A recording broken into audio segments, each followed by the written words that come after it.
crescer cada vez mais no conhecimento, a fim de que o aprendiz possa aprovar as coisas que são excelentes. Instruamo-nos, pois, para conhecer, eduquemo-nos para discernir. Cultura intelectual e aprimoramento moral são imperativos da vida, possibilitando-nos a manifestação do amor no império da sublimação que nos aproxima de Deus. Atendamos o conselho apostólico e cresçamos em valores espirituais para a eternidade, porque muitas vezes o nosso amor é simplesmente querer, e tão somente com o querer é possível desfigurar impensadamente os mais belos quadros da vida. Assim seja. Falar de amor é muito bom. Problemas do amor. O amor não dá problema, a gente sabendo discernir o amor de Deus, o amor dos homens, o amor de tudo, porque tudo é diferente. Amor de marido para mulher, amor de irmãos, amor de parentes, amigos. Cada um tem a sua essência, mas o amor de Deus, o amor de Jesus, esse é maravilhoso. Esse não tem fronteiras. A gente não pode colocar problemas no amor, dizendo assim: eu amo tanto que eu vou fazer isso. O amor não prende ninguém. Ele é livre. Ele é para se sentir, para deixar ele voar livremente. Amor não prende ninguém. O amor que prende é doença. A pessoa é doente, acha que está amando, mas não está. Está sendo egoísta, como diz o Juarez, tudo é meu, né? Nada é meu. Meu marido não é meu. É até o dia que Deus quiser. Quiser voar, não tem problema, cada um na sua, que ninguém é dono de ninguém. Mas o amor é imprescindível para tudo. Em tudo que a gente vai fazer, a gente colocar uma gotinha de amor, é maravilhoso demais. Não tem algo melhor para se imaginar. Uma vez eu tentei, assim, dizer assim, meu Deus, eu vou medir. Mas eu vi, assim, no meu pensamento, no meu sentimento, na minha tela mental, que o amor nem tem começo, nem meio, nem fim. Ele é muito grandioso, muito prolongado. Muito obrigada a vocês, e eu passo a palavra ao senhor Arlindo. Obrigado, Dora. E vamos dar continuidade às nossas atividades, agradecendo a espiritualidade ao nosso Pai Celestial. E hoje eu vou proferir a prece, a Bezerra de Menezes. Nós te rogamos, Pai de bondade infinita, a graça de Jesus Cristo, através de Bezerra de Menezes e sua legião de companheiros.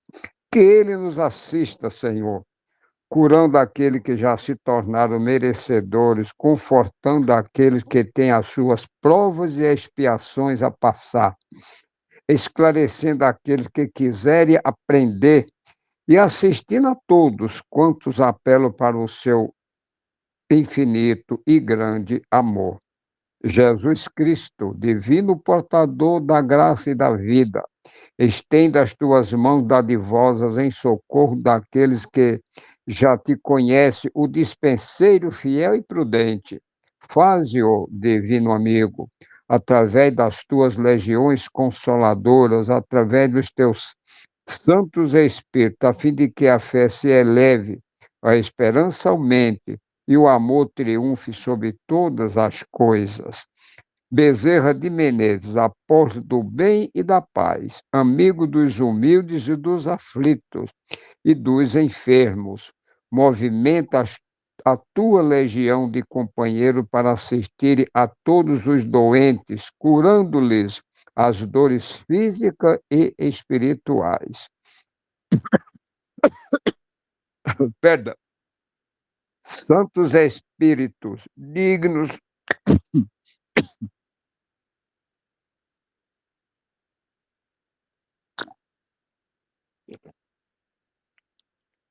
Perdão, gente. Santos Espírito, dignos obreiros do Senhor, derramai as bênçãos de cura sobre a humanidade inteira, a fim de que todos se tornem amigos do conhecimento e da paz, da harmonia e do perdão, semeando pelo mundo os divinos exemplos do nosso Senhor Jesus Cristo. Que assim seja.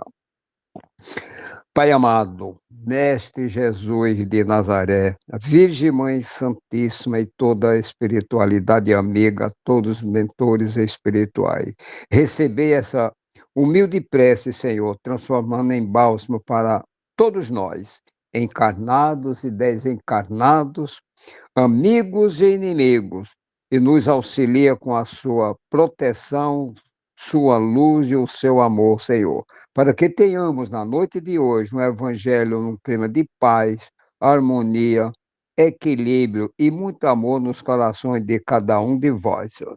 E agora pedimos a Deus, nosso Pai, ao nosso amado Mestre Jesus, à Virgem Mãe Santíssima, e a toda a espiritualidade amiga, em especial o Dr. Bezerra de Menezes, mentor espiritual da nossa casa, e toda a sua legião de trabalhadores espirituais, para que possamos dar início ao Evangelho da noite de hoje, passando a palavra ao nosso irmão Ivan Augusto, que fará a leitura e explanação do Evangelho de hoje.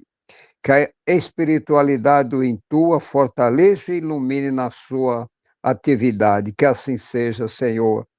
A palavra é com você, meu irmão. Seja bem-vindo. Muito obrigado, meu irmão. Boa noite novamente. Boa noite a todos aqueles que chegaram depois do primeiro momento que eu cumprimentei, os que estavam na sala. Que Jesus nos abençoe imensamente. Espero que todos tenham tido um excelente Natal e que todos tenhamos agora também na próxima semana um excelente início no nosso calendário, certo? Então, com as bênçãos do Mestre Jesus, nos lares de todos, fortalecendo as energias de amor, de paz, de prosperidade, de tranquilidade, de humanidade, de caridade e muita saúde. Meus irmãos, hoje o nosso exórdio é bem ligado ao tema da nossa explanação. Falando aqui do problema do amor, a gente lembra primeiro aqui, então, da mensagem do Espírito da Verdade, quando ele diz: Espíritas, amai-vos, né, é o primeiro mandamento, e o segundo, instruí-vos. E no exórdio de hoje, ele inicia aqui falando que o amor é a força divina do universo, né? É imprescindível muita vigilância para que não desviemos na justa aplicação, porque nós, como filhos de Deus, como representantes de Deus, devemos dirigir os nossos espíritos dentro da harmonia do universo, dentro dessa lei que é a lei do amor. Quando nós saímos, nos desviamos da lei do amor, é como se o universo estivesse nos agredindo de volta, porque é a lei de causa e efeito. Então, por ignorância, muitas vezes, na maioria das vezes, é exatamente por isso, né, que a gente se desvia, por causa da ignorância. A gente, por falta de conhecer o bem na sua mais profunda, no seu mais profundo conhecimento, a gente não tem esse chamado, o discernimento que Emmanuel diz aqui. Instruamo-nos, pois, para conhecer e eduquemo-nos para discernir. Então, nós temos que estar sempre em busca de conhecer, né, a nós mesmos e conhecer sobre o Evangelho para nos ligarmos dentro desse código de conduta moral, desse código ético junto à espiritualidade superior, né? Que é o bem que Deus nos concede de evoluirmos dentro dessas leis, dessas leis universais, da lei da harmonia, da lei do amor. E uma das dificuldades maiores que nós temos é exatamente de elevar o nosso espírito, porque a nossa ignorância faz com que nós nos liguemos cada vez mais às coisas materiais. E é o sentido exatamente inverso. Aquele que segue ao lado de Deus, ele vai se espiritualizando, se desmaterializando e, portanto, eliminando as suas ligações e os seus desejos pela conquista das coisas materiais. Então, são caminhos totalmente inversos. E Jesus adverte muito bem aqui em Lucas 16, 13, quando ele diz: ninguém pode servir a dois senhores, porque ou ele vai odiar a um e amar o outro, ou vai se afeiçoar a um e desprezar o outro. Não se pode servir ao mesmo tempo a Deus e a Mamon. Ninguém pode ser cristão, na essência, sendo um materialista. E nenhum materialista pode ser cristão. São inversos. É como o orgulho, né? E a caridade, eles são inversos. Ou eu quero ser caridoso, ou eu quero ser orgulhoso. Ou eu quero ser competitivo, ou eu quero ser que o outro participe comigo. Ou eu incluo ou excluo os que estão à minha volta de acordo com o meu sentimento, de acordo com o meu discernimento, a maioria das vezes muito baixo. Não por isso, Emmanuel nos diz aqui que a gente tome cuidado, então, procure discernir melhor sobre as coisas. Então, a Igreja Católica, ao longo dos tempos, nos veio pintar Mamon, então, nas palavras de Jesus aqui, ó, Mamon é um termo bíblico do aramaico, né, da própria língua que Jesus falava, para dinheiro e riqueza material, frequentemente personificada como uma divindade ou demônio da ganância que compete com Deus, ensinando que não se pode servir a Deus e a Mamon ao mesmo tempo, pois o amor pelo dinheiro pode corromper a alma, embora também possa ser usado para o bem. Então, tudo são ferramentas do espírito que podem ser utilizadas para o bem e para o mal. Na etimologia, ou no significado da origem, de onde vem essa palavra, então ela deriva do aramaico, do mamoná, que significa riqueza, dinheiro ou aquilo que se confia, olha aí, ou até confia no dinheiro, confia na coisa material. No uso bíblico, Jesus usa o termo nos evangelhos para alertar sobre a tentação de confiar na riqueza ao invés de Deus, tornando-se um senhor opressor. E como personificação na Idade Média, né, Mamon é personificado como um demônio, um príncipe do inferno associado à avareza e ao controle através da riqueza. Como aparência, ele é descrito como um nobre deformado, com sacos de ouro, ou como um abutre de dentes que devora as almas.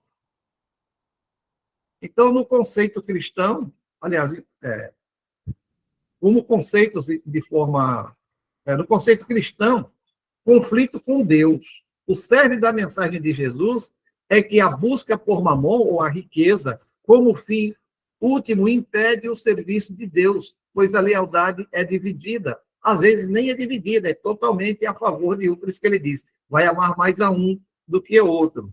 E o uso do Mamon aqui, ao invés de servir a ele, a riqueza pode ser usada de forma justa para o bem, cuidando dos outros, o que é visto como uma forma da verdadeira riqueza.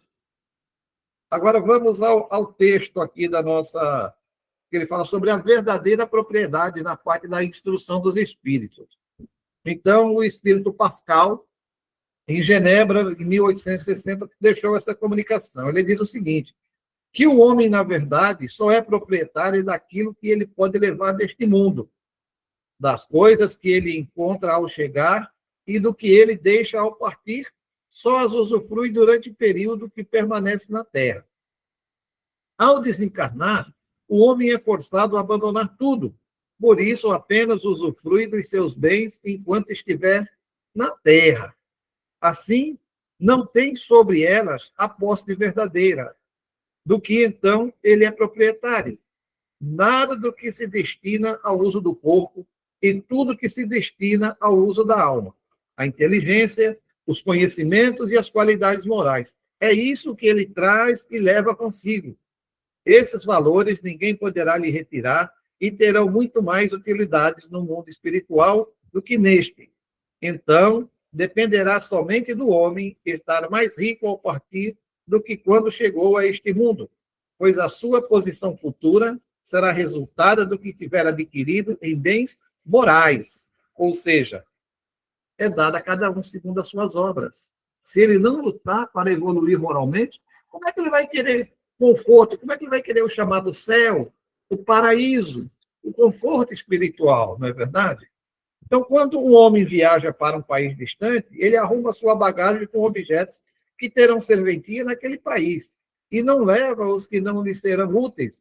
Faça o mesmo em relação à vida futura e carregue tudo que há lá para servi-los. Ou seja, se você vai viajar para a Áustria, na sua mala você vai ter que levar um bocado de roupas muito grossas, porque lá é um local que faz muito frio, o ano quase todo. Agora, se você vai viajar, por exemplo, para o México, totalmente desnecessário você conduzir blusas. Eu digo para os meus colegas lá em São Paulo, quando vocês viajarem para o Nordeste, não levem roupas, essas blusas grossas que ocupam tanto espaço, porque lá também só vai ocupar espaço e fazer inchar a mala. Eu para não carregar mala, eu já deixo logo umas roupas grossas lá, já tem uma, como é que a gente diz? Uma mala de inverno lá na casa de meus irmãos, já para não ficar carregando mala, né? O espírito não tem essa necessidade, ele vai formar de acordo com a sua necessidade e para onde ele for, né? Que é dada a cada um segundo as suas obras. Então, o espírito ele vai buscar o seu conforto através da sua evolução. Olha, nós somos criados do mesmo ponto de partida, totalmente ignorante, totalmente só com um sentimento de querer ir adiante. No livro Evolução em Dois Mundos, nós vemos a luta do espírito para ele formar um corpo para a sua manifestação. É a luta do espírito crescendo, evoluindo em contato com a matéria. Então, ele precisa da matéria, esses exercícios, esses estudos, para ir exercitando a sua própria mente, evoluindo a sua mente para que fique mais, vá adquirindo esses conhecimentos. Quando ele adquire todos os conhecimentos necessários ao controle da matéria e, sobretudo, também o desapego da matéria, ele não precisa mais da matéria.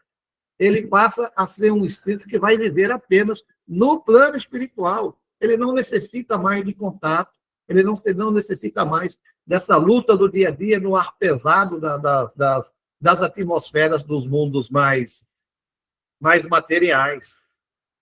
Agora, enquanto a gente for apegado às coisas materiais, principalmente às coisas materiais, estaremos ligados ao mundo material.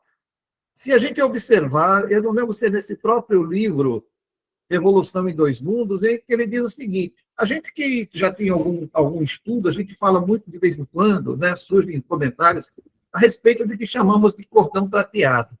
É uma ligação fluídica do nosso espírito com o nosso corpo físico.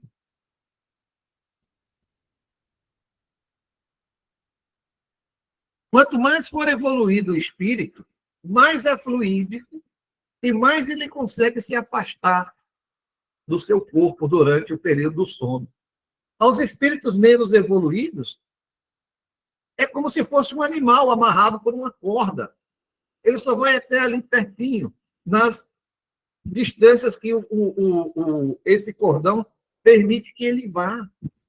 Por que ele não vai mais longe? Até porque ele não tem conhecimento, não tem necessidade para ir para esses lugares.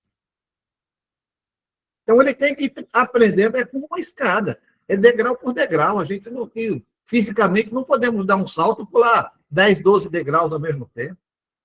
O conhecimento, ele é lento. Se não fosse assim, já tantos milhões de anos que nós já existimos aqui na Terra, todos nós já deveríamos, assim, pensando de maneira instantânea, não sei se é esse o termo, que a gente já deveria estar num plano de evolução diferente.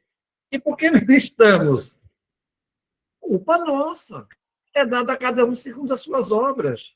Outros do passado, como diz o próprio Paulo, a fé foi suficiente para justificar a sua evolução. Nós temos uma oportunidade totalmente diferente, contato direto com os espíritos. Hoje o mundo está muito evoluído no conhecimento, então nós temos essa condição de dar passos muito rápidos, utilizar a nossa escada de Jacó aí, passo por passo, mas com muita força, com muita velocidade para a nossa evolução. E nós não vamos adiante porque nós nos apegamos às coisas. Nós somos muito apegados a marrom, muito a essas coisas materiais.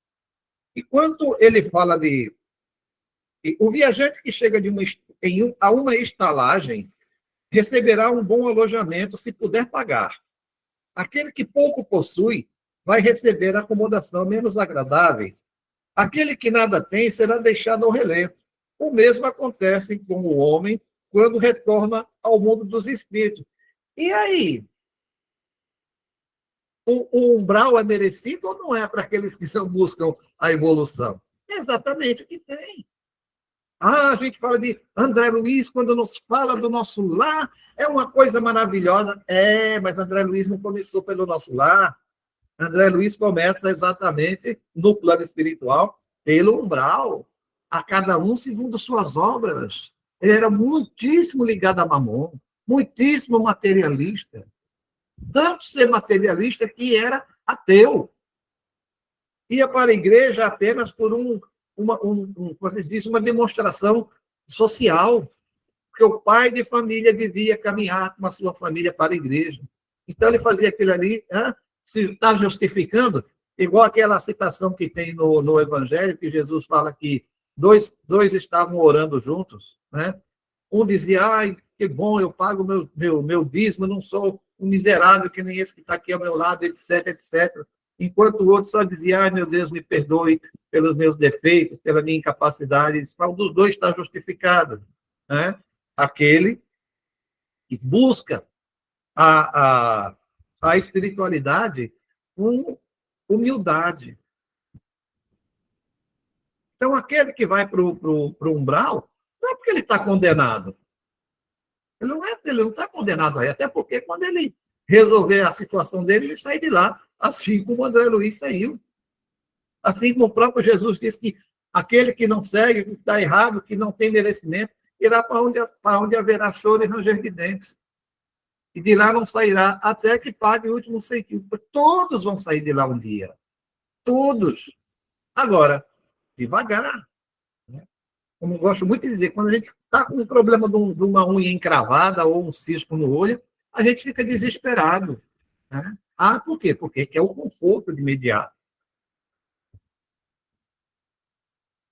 Indo adiante. Sobre aquele que pouco possui, que vai, né, deixado ao relento. O mesmo acontece com o homem quando retorna ao mundo dos espíritos. O lugar para onde ele irá depende de suas posses morais, e não será como o ouro que ele poderá pagá-lo. Ninguém lhe perguntará quanto você tinha na terra, que posição social ocupava. Você era príncipe ou operário? Mas lhe será perguntado o que você traz consigo. Não será levado em conta nem o valor de seus bens, nem os seus títulos, mas sim a soma das suas virtudes. Portanto, é desse modo que o operário poderá ser mais rico que o príncipe. Em vão, o homem poderá alegar que, antes de partir, pagou com ouro sua entrada no céu, pois terá como resposta: aqui os lugares não são comprados, são conquistados pela prática do bem. Com a moeda terrestre, você pode comprar campos, casas, palácios. Porém, aqui, tudo é pago com as qualidades da alma. Se você é rico dessas qualidades, seja bem-vindo e ocupe a primeira fila, onde todas as felicidades o esperam. Se não as possui, vá para os últimos lugares, onde o tratarão de acordo com as suas posses, ou segundo as suas obras. Quando Jesus fala, olha, quando você for convidado a um jantar, um festim, né? Não ocupe os primeiros lugares. Porque os primeiros lugares são daqueles que têm conhecimento. São daqueles que têm intimidade com o dono da casa. Os primeiros lugares no plano espiritual são aqueles que têm intimidades com o dono da casa, com Deus. Os que não adianta se adiantar, porque quando chegarem os convidados que têm o merecimento, você vai passar pelo constrangimento de ceder o seu lugar para o outro. E isso é assim com todos nós. O Espírito Protetor, Bruxelas, 1861. Os bens da terra pertencem a Deus, que os distribui de acordo com a sua vontade. Né? Lembra lá da parábola dos talentos. Ele aqui lhe diz, consome a sua vontade, mas é conforme a justiça, né? Conforme o merecimento de cada um. Deus nunca vai dar ele diz, um fardo maior do que aquele que recebe o fardo possa carregar.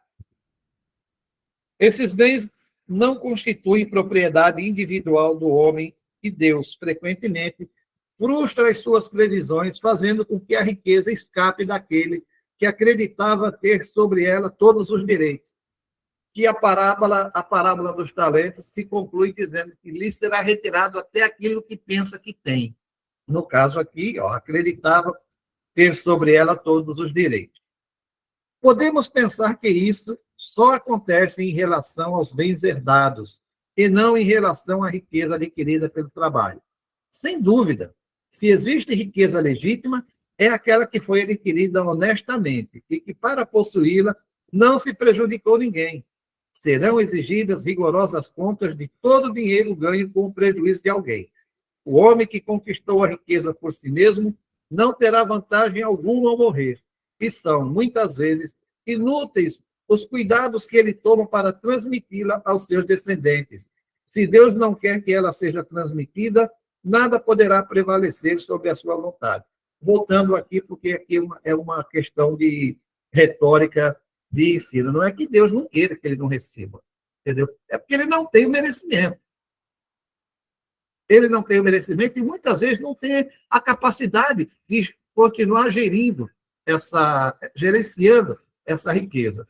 Eu me lembro de uma pessoa aqui em Natal, não vou citar o nome, que era de uma fortuna muito grande, de fazendas, trabalhar no ramo de combustíveis e lubrificantes e transporte. A família dele se chamava muito rico e ele dirigia isso tudo, né, com muita propriedade. Ele não era ninguém formado de nível superior, mas tinha o talento para os negócios, de saber gerir esses negócios. E quando ele desencarnou, todos os bens que ele deixou ficaram para 2 filhos. Os 2 filhos dividiram os bens e o rapaz que ficou com o dinheiro, em pouco tempo, ele dilapidou todinha a fortuna que tinha herdado do pai. E só em caminhões de transporte já era uma coisa estupenda. Caminhões de transporte de combustíveis não é o mesmo que um caminhão de transporte de lenha, de cereais. Tem um volume agregado muito maior, porque faz um trabalho específico, né? Então, tudo é mais caro, ele é bem mais equipado. Então, se falasse só desse valor desses caminhões, já seria uma fortuna imensa. No entanto, o rapaz, em pouco tempo, ele dilapidou tudo. Tem um caso de 2 pessoas que aqui, também há muitos anos, dividiram um prêmio sozinho de Mega Sena. Todos os 2 estão empobrecidos novamente. E um deles muito mais endividado do que o que tem em mãos hoje em dia. O patrimônio que ele tem em mãos não dá para ele liquidar as dívidas que tem. Por quê? Por causa da incúria. Não tem o merecimento ou não tem a capacidade de gerir. Se pegássemos todo o dinheiro do mundo e dividíssemos, então, igualmente para todo mundo, em pouco tempo, voltaria praticamente à mesma situação, exatamente porque muitos deles não sabem gerir o que lhes é entregue. Tem um ponto que foi eu mesmo que fiz uma vez, não sei como é que aconteceu isso, de que era assim, num estado específico em que todos, né, recebiam, os seres eram criados e tinham que seguir por uma estrada longa, reta, totalmente reta, carregando um monte de madeiras. Algumas madeiras eram redondas, algumas eram chatas, algumas eram curvas. Então, era difícil de carregar essas madeiras. Então, eles colocavam aquilo nas costas e tinham que se dirigir até o final dessa estrada. Essa era a missão de cada um deles. Então, muitos, né, chegaram na beira do caminho, né, com frio, tocaram fogo nas madeiras que levavam, outros venderam para outros, construíram estradas, construíram palacetes à beira da estrada, outros entraram para o mato, fizeram pequenas cabanas, e muito poucos, mas muito poucos mesmo, conseguiram atravessar toda a estrada com aquelas madeiras super difíceis de carregar. Essa estrada terminava numa praia. E logo mais adiante havia a ilha onde era o paraíso. E quando ele chegava à praia, havia lá um ser também que dizia, agora você pega essas madeiras e com esse mapa que eu estou lhe dando aqui, você vai montar. O que eram aquelas madeiras? Era um barco. Então, quando eles, depois de toda a travessia, quando eles chegavam na beira da praia, as madeiras que eles tinham conduzido durante a caminhada, formava-se um barco, e eles, então, atravessavam uma parte de mar e chegavam no paraíso. Portanto, todos aqueles que fizeram fogueiras no caminho, todos aqueles que venderam suas madeiras, todos aqueles que usaram suas madeiras para fazer barracos, não conseguiram chegar ao paraíso.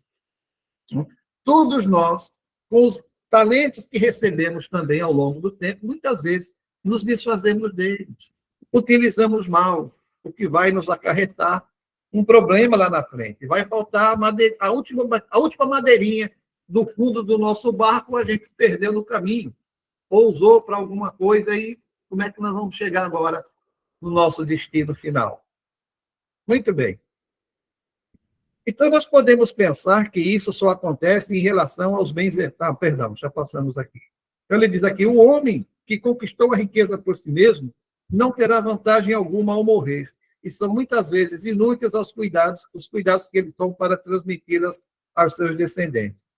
Pode o homem usar e abusar da sua riqueza impunemente, sem ter que prestar contas? Não. Pois, ao permitir a sua posse, Deus talvez quisesse recompensá-lo por seus esforços, sua coragem e sua perseverança nesta vida. Se ele utiliza a riqueza somente para satisfazer os seus desejos e seu orgulho, ela se tornará um motivo de queda em suas mãos, e melhor teria sido para ele não tê-la possuído. Nesse caso, além de perder o que ganhou, ele mesmo anula o mérito do seu trabalho.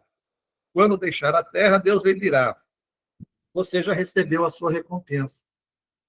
Então, quando nós nos dedicamos demais a usufruir das coisas materiais, nós deixamos, caminhamos, voamos, contrário à lei de Deus. Nós estamos indo no caminho de Mamon e não no caminho do Cristo. Quando nós deixamos de atender os nossos irmãos, como disse Jesus, é a mim que vocês fizeram.